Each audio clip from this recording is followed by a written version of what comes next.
Hello and welcome to the History of the Germans, episode 131, The Conquest of Prussia, part 2. Now last week we left the action after the Teutonic Knights had signed the Peace of Christburg in 1249 to put an end to the First Prussian Revolt. The local population had risen up with the help of Duke Swantopolk of Pomerelia, who feared for the commercial success of his main city. That was the city of Gdansk or Danzig. After 7 years of war and devastation, the Pope had forced both sides to the negotiating table and made them sign a peace agreement intended to be a long-term settlement. It constrained the Teutonic Order and gave the converted Prussians civil rights on par with the settlers who had come from the German lands. Things should therefore be calm and peaceful from here. But well, they weren't. The fighting continued as the Order expanded further north and inland, and soon the Prussians and the Pomerelians rose up again and again. But before we start, just a reminder. The History of the Germans podcast is advertising free thanks to the generous support from patrons, and you can become a patron too and enjoy exclusive bonus episodes and other privileges from the price of a latte per month. All you have to do is sign up at patreon.com/historyofthegermans or go to my website historyofthegermans.com/support. You'll find all the links in the show notes. And thanks a lot for our generous one-time contributors, Simon W., Nina R., Junie H., and Edmund H. And now, back to the show. When the Peace of Christburg was signed in 1249, the Order had regained most of its previously conquered territory. They held an L-shaped position along the Vistula, from Kulm to Elbing, and from there along the Vistula Lagoon up to their main fortress at Bulga. North of there and inland was still held by those Prussian tribes that had not yet been defeated and converted. The area that was highest up in the minds of the Teutonic Knights for further conquest at that point was the Samland, or sometimes called Zambia with an S, not a Z. The Samland is a peninsula that divided the two great lagoons, the Frischeshaff or Vistula Lagoon from the Kurisches or Curonian Lagoon. This area was of the utmost strategic importance as it controlled the main entrance to the Vistula Lagoon and thereby the access of the Prussian lands to the Baltic. To understand how significant this is, just look at what happens today when this area is part of Russia. To get to the harbour of the modern-day Polish city of Elbląg-Elbing, ships would have to go through the Russian-controlled entrance to the Vistula Lagoon. So Poland is now building a canal cutting through the sandspit to give Elbląg direct access to the Baltic Sea. The big concern for the Teutonic Knights was that the Samland could be conquered by another crusading force. I mean, we have not mentioned this, but at the time the Teutonic Knights were busy subjugating Prussia, other forces were going round claiming land for themselves as crusader colonies. The Swedes had expanded into Finland since the middle of the 12th century. The Danes went into Estonia at the very end of the 12th century, and the Livonian sword brothers helped the Bishop of Riga to conquer Latvia. And one of the conditions in the Peace of Christburg was that the Teutonic Knights had to promise not to interfere with a planned crusade by King Håkon of Norway into Samland. Now, that was a bit of an ambiguous clause. It did not explicitly ban the Teutonic Knights from going to Samland, it only gave King Håkon IV first dibs.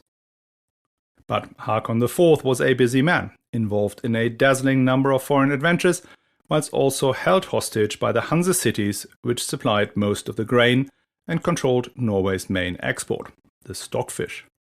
So, to cut a long story short, King Håkon and his crusaders never showed up. Or more precisely, they did not show up on time. In 1254, the Teutonic Knights felt both legally and logistically able to take on the Samland. They had secured the support of one of Europe's most powerful princes, King Ottokar II of Bohemia. Now, we will spend a lot of time with Ottokar next season, so we will be brief here.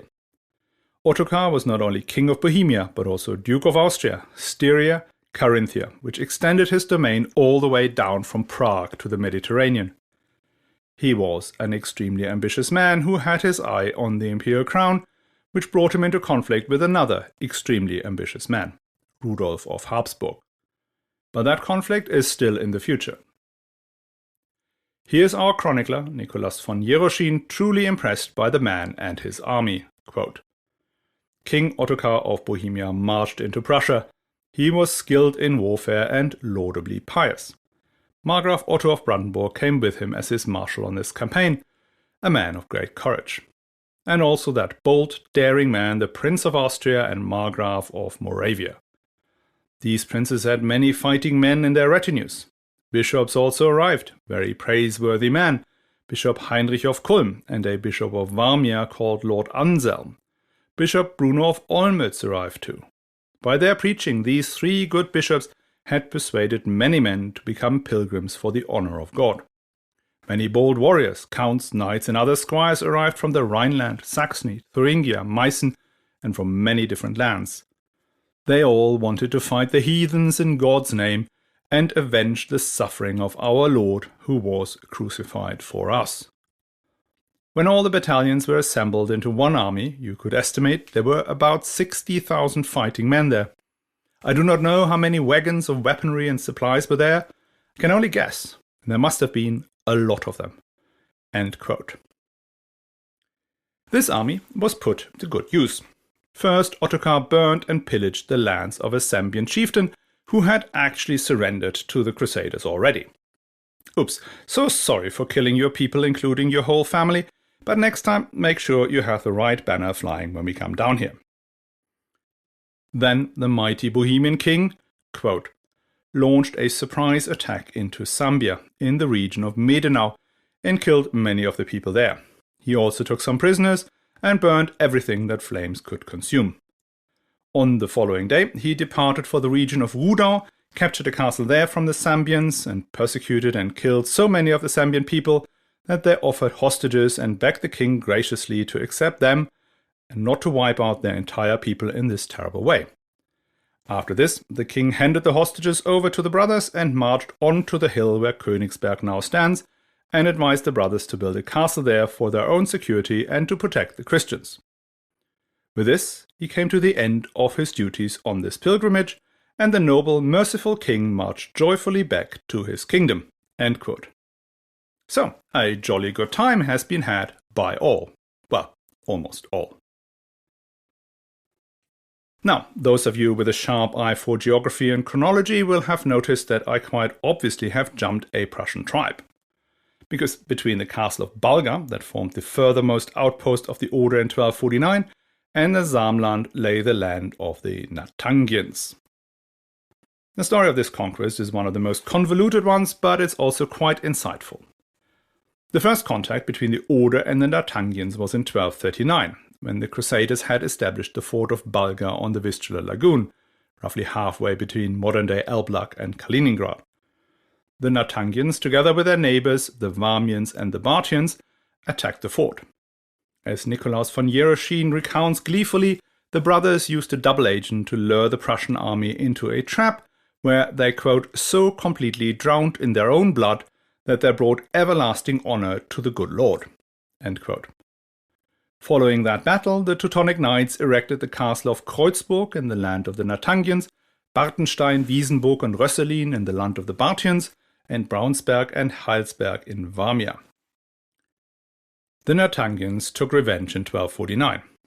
A contingent of 54 brothers, which including squires would suggest a force of about 500 men, had laid waste by fire and looting and had killed many people in Nattangia. The Nattangians tracked them down and surrounded them in one of those burned-down villages. All of the brothers were killed. They had honorably surrendered, but still, the savage Nattangians subjected them to some unheard-of form of martyrdom and, quote, left their flesh on the battlefield to be eaten by birds and animals, or so claimed Nicholas von Jeroschin. But then he would, wouldn't he? The fighting continued after the Peace of Christburg. In 1250, the Markgraf of Brandenburg came up on crusade, and in 1251 Henry III, Count of Schwarzburg, fighting the length and breadth of the Prussian lands that still remained pagan. Quote, they did this repeatedly, taking prisoners, killing, plundering, until they subdued the people in all parts of the land and compelled them to submit themselves to the brothers again and live according to their will. From this time, the Pomesanians, Warmians, Bartians, and Natangians completely gave up their insolence and fighting and submitted to the commands of the faith as ordained by God, Christ our Saviour, in whose divine hands is all power and the justice of all kingdoms." End quote. That was why the Natangians did not stop King Ottokar of Bohemia from moving along the coast to the Samland, and they presumably had to let him pass on his way back home too. The Teutonic brothers then went about building a new castle on that hill in Samland King Ottokar had indicated, and in his honor called it Königsberg, literally the King's Mount. And here is a very important and albeit brief comment from Nicholas von Jeroschin that helps understanding what happens next.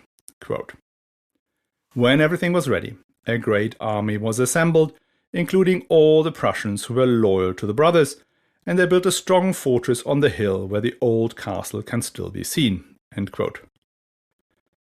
Now this is the first mention of Prussian auxiliaries in the army of the Teutonic Knights.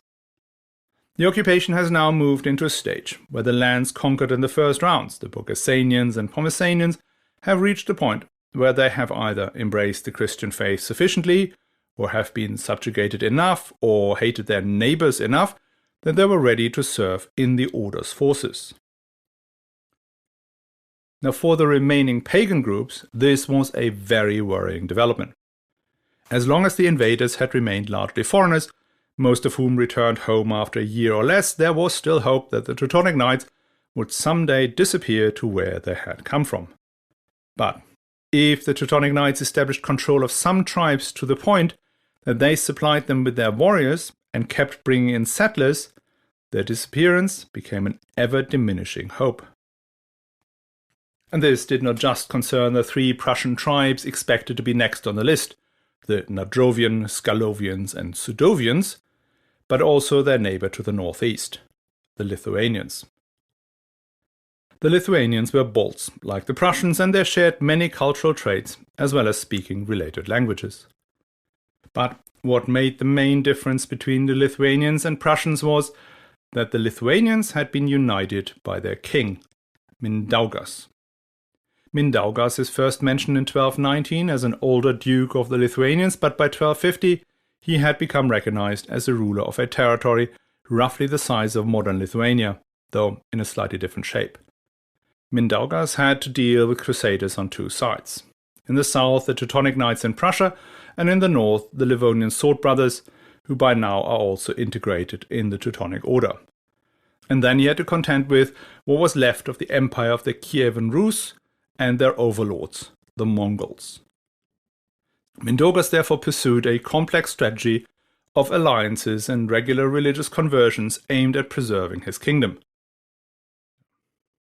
In 1250 he had converted to Roman Catholicism, which dramatically reduced the military pressure from the chivalric orders who weren't allowed to attack Christians. And this appeasement policy did work inasmuch as the order would not attack the Lithuanians directly. But what it did not stop was the encroachment. In Prussia, the knights kept flipping one tribe after another, making it just a question of time before they would appear on the Lithuanian border, reinforced by auxiliaries from all over Prussia. Meanwhile, to the north, the Livonian branch of the Teutonic Knights was also expanding. In 1259, the Livonian and Prussian knights decided to establish a new castle at Karsova, deep inside Lithuanian territory, whilst the Livonian knights also erected Dünaburg, which cut Lithuania off from Novgorod, the main regional trading center. If left unchallenged, these castles would allow the Order to establish a land bridge between its Prussian and Livonian territories, at which point Lithuania would not only be cut off from the sea, but also surrounded by the Order on three sides.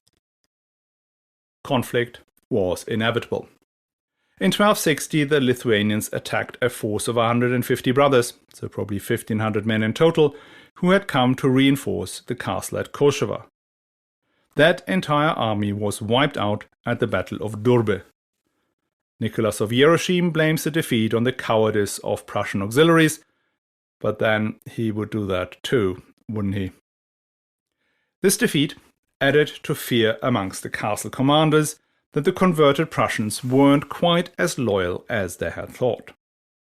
Things got a bit out of hand when the commander of Natangia and Warmia invited the leaders of the neighboring tribes to his castle at Lenzenburg for a meeting, followed by a feast.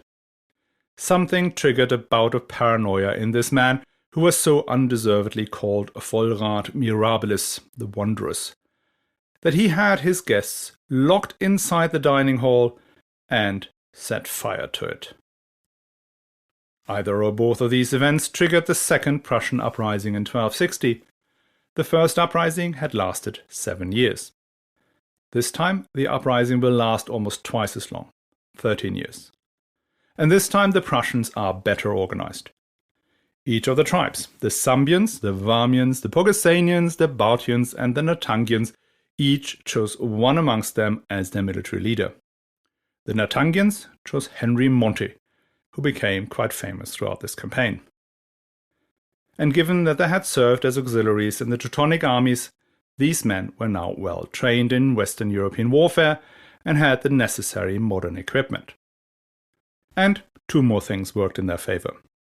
First, they could count on support from Mindaugas, the powerful ruler of the Lithuanians, and secondly, the Teutonic Knights had another theatre of war to worry about.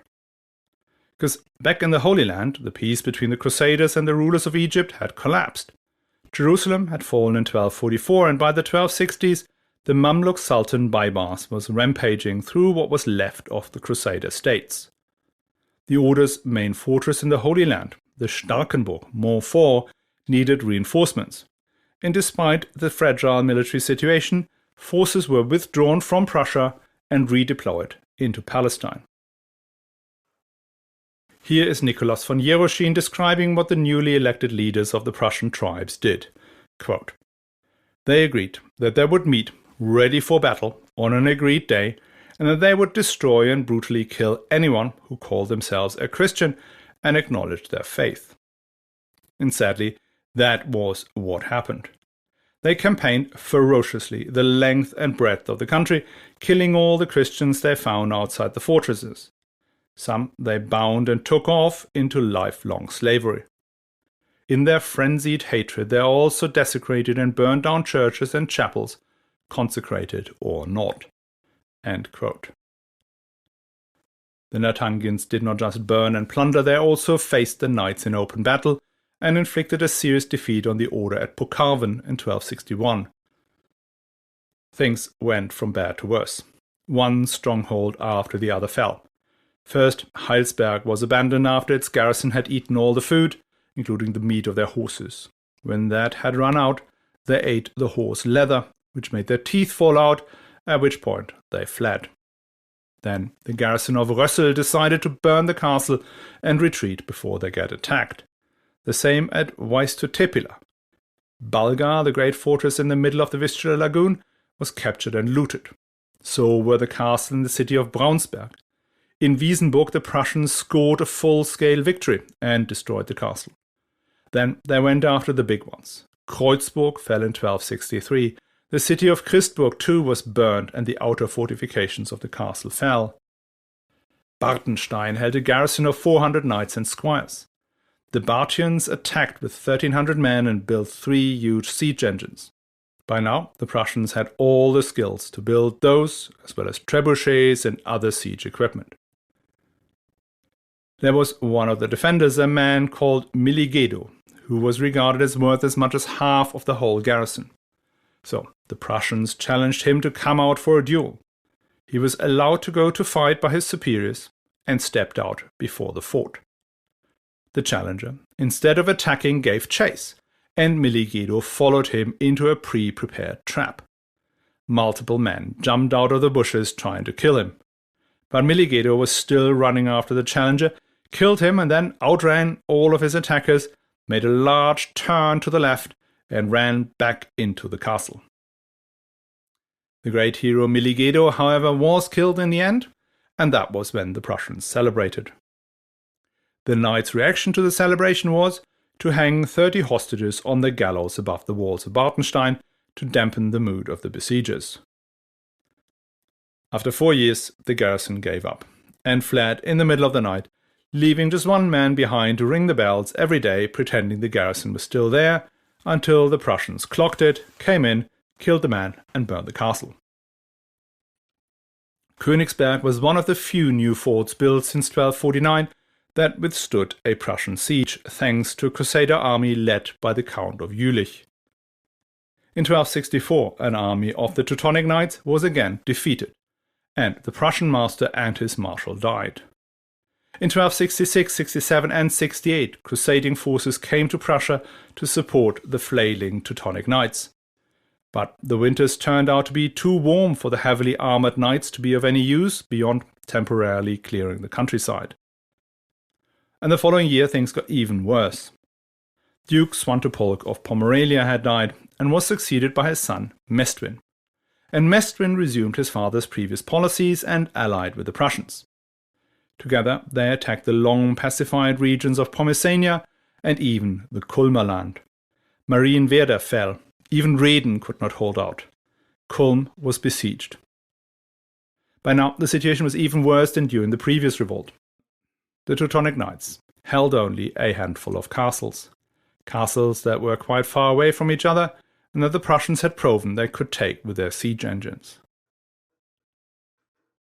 Things turned around when in 1272 a large crusade, led by the Markgraf of Meissen, hit better weather and thoroughly devastated the lands of the Warmians and the Narancians. Then the great Narangian leader Henry Monte died, followed shortly by the betrayal and murder of the leader of the Warmians. And that turned the tide. Quote, "In the year of our Lord 1273, the Sambians, Natangians, Warmians, and Bartians wanted to submit and return to the faith." End quote. Of the previously subjugated and converted Prussians, only the Pogesanians had appetite for revenge and cruelty left. In a skirmish with a force from Elbing, they pushed the Christians back until they had to take refuge in a mill. That mill the Prussians then set on fire and burned the Christians to death. But by now the Pogesanians were on their own. Quote, "The master and the brothers wanted to avenge this wrongdoing and the terrible anguish it had caused, or die in the attempt. With this in mind, they gathered together all the manpower they could and launched an attack on Pogesania, devastating the whole country, burning and looting, killing all the men they encountered and taking away horses, cattle, children and women as prisoners. During this campaign, they also captured the castle at Heilsberg, which at that time had been under the control of the Pogesanians, and put all the men there to the sword. Everything else was driven off. After this, the threat of warfare was removed, and Prussia remained at peace. What kind of peace, though? This had been a brutal war, even by medieval standards. The chronicles describe literally dozens and dozens of sieges and battles, and in none did I find a mention of any form of mercy. Prussians who were caught and refused to convert were killed. Christians caught by Prussians were killed or sold as slaves. There is a debate about whether the conquest of Prussia and the cruelty that followed led to the extinction of the original population and their replacement with German-speaking settlers. That is probably not quite the case. It is true that the conquest of Prussia resulted in the killing of a horrifically large number of Prussians. Jürgen Sarnowski talks about a reduction in the Prussian population by almost 50%, which includes an element of emigration and assimilation. I'm still not quite sure what to make of this. Yes, they weren't completely wiped out and had somewhat recovered by the 15th century. But on the other hand, I'm still horrified, not only by the scale of the destruction, but also by the attitude of the Teutonic Knights towards the Prussians. Here's some of the things that Nicholas of Jeroschin wrote, and do not forget, he's a priest member of the Teutonic Order who writes 100 years later to instruct the brothers in what it means to be a member of a chivalric order. Quote, "When the castles were built and equipped with the help of Christ our Lord and in his praise and honor, and the peoples in the vicinity had bent their stiff necks to the yoke of faith and the brothers' dominion, to which point they could not have been brought without slaughtering many." Here's another quote. He caused them such misery and harried them night and day so ferociously that he reduced them to the point that they had to submit themselves to God and the brothers and receive Christianity. And so completely did he drown them in their own blood that they brought everlasting honor to the good Lord. End quotes. We still have a few more episodes to get to know the Teutonic Knights a bit better, so we do not have to make up our minds about them just yet.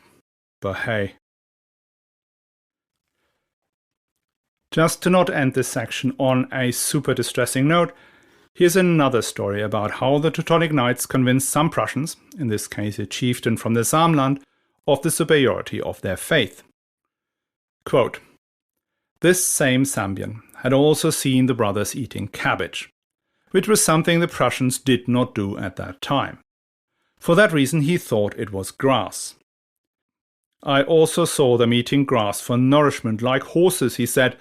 Who could stand up against man who can survive in the wilderness in this way and eat grass as food?"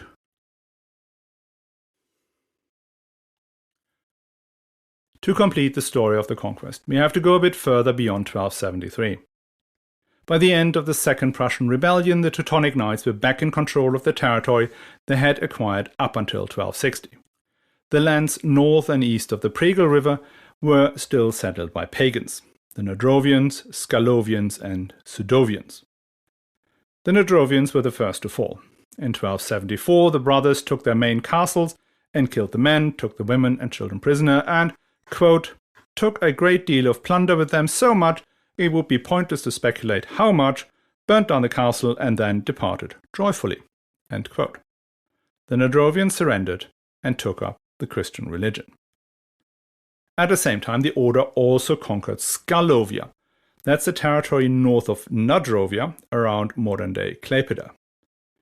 Their main castle was Ragnit, that featured a large fish pond within its walls that had fed the garrison during sieges. But the fish pond did not help this time because, according to our friend the chronicler, God changed all the fish into frogs, presumably the inedible kind. More castles were burned, women enslaved, and fields devastated until the Scalovians saw how benign that new religion was. As the chronicler wrote, the land of Scalovia remained deserted for many years thereafter. That leaves the Sudovians, who, under their ruler Scumantes, kept up their resistance for almost a decade. Most of their warfare were guerrilla tactics, but at times they mustered large armies that pushed as far as the Order's heartland around Kulm and Thorn. According to von Jeroschin, the Sudovians were the most powerful of the Prussian tribes, which explains the length of the struggle. There were rarely any open battles. It was mostly a series of raids destroying villages and killing civilians. And at that stage, the Teutonic Knights barely used any more crusaders. Instead, they employed old Prussians from the other tribes to attack and plunder the Sudovians. Still, the Sudovians proved hard to overcome, in part because they could retreat into Lithuania where they could get rest, fresh equipment and support. The Order therefore resorted to a total scorched earth tactic, destroying every village that they came across, killing all the men and taking away the women and children as per usual. Finally, the great Sudovian leader, Scumantes, gave up and converted. And that broke Sudovian resistance and many joined him. Those who did not want to give up their traditional beliefs and culture saw, quote, that all the land around had been totally devastated and destroyed, and realized beyond a shadow of a doubt that they could no longer resist the brothers or endure such frequent attacks. End quote. And so the remaining Sudovians took what was left of their possessions and emigrated to Lithuania. The land of Sudovia was turned into an uninhabited wilderness that acted as a buffer zone against the Lithuanians. The Old Prussians made two more forlorn attempts to overthrow the Teutonic Knights in 1286 and 1295, but it was all over. The Order was now in undisputed control of the Prussian lands, imposing Christianity on all its inhabitants. Those who could not bear it emigrated to Lithuania, the rest settled into an existence as second-class citizens or serfs, or assimilated into a German-speaking majority. The Peace of Christburg in 1249 had guaranteed converted Prussians the same legal rights the German settlers enjoyed under the Kulmer Handfeste, the laws that Hermann Balck had issued in 1233 to attract colonists. But now, after their rebellion, the Prussians were declared apostates, and these rights were taken away from them. They then lived under a separate and much less attractive legal framework in their villages. To escape these constraints, many adopted the German language and customs, fully assimilating into the new society. Some held out into the early modern period, and as late as 1700 a Bible in the Prussian language was published. We will come back to the way Prussia was organized and managed by the Teutonic Knights 2 episodes from now. Next time, we'll talk about the other lands the Teutonic Knights were active in, the Holy Land, Germany, and then most significantly, Livonia. This episode will feature the Battle on the Ice, made famous by Sergei Eisenstein's propaganda movie, and that may have not been quite what Stalinist propaganda was making it out to be. I hope you'll join us again. And since it is this time of the year, let me wish you all a lovely Christmas. Remember that much of what you heard here today has nothing to do with the content of the New Testament. And to all of you who observe different traditions or no traditions at all, enjoy the holidays. And please all come back for more History of the Germans afterwards.